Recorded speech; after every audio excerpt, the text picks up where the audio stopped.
വണ്ടിപ്പെരിയാർ പുതിയ പാലത്തിൽ രൂപം കൊണ്ട ഗർത്തം വഴിയാത്രക്കാർക്ക് ഭീഷണിയാകുന്നു. സ്കൂൾ തുറക്കാൻ ദിവസങ്ങൾ മാത്രം ബാക്കി നിൽക്കെ എത്രയും വേഗം ഗർത്തം മൂടണമെന്നാണ് നാട്ടുകാരുടെ ആവശ്യം.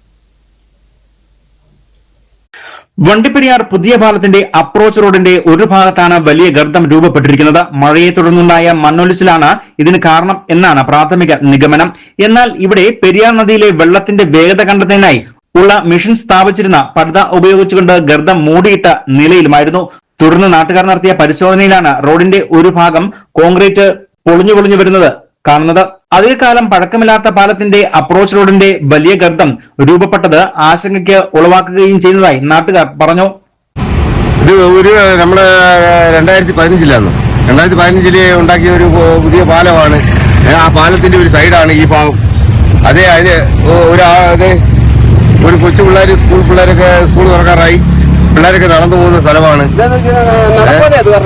നടപ്പാതയുടെ ഒരു സൈഡാണ് പണിതായിട്ടിട്ട് മൂടിയിട്ടേക്കുമായിരുന്നു. ഒരാൾ താഴ്ചയോളമുള്ള ഗർത്തമാണ് രൂപപ്പെട്ടിരിക്കുന്നതും. ഇതുകൊണ്ട് തന്നെ സ്കൂൾ കുട്ടികൾ അടക്കം നിരവധിയായ വഴിയാത്രക്കാർ നടന്നു പോകുന്ന വഴിയിലെ ഗർത്തം ഏറ്റവും അടിയന്തരമായി തന്നെ മൂടണമെന്നുള്ള ആവശ്യവും ശക്തമാവുകയാണ്.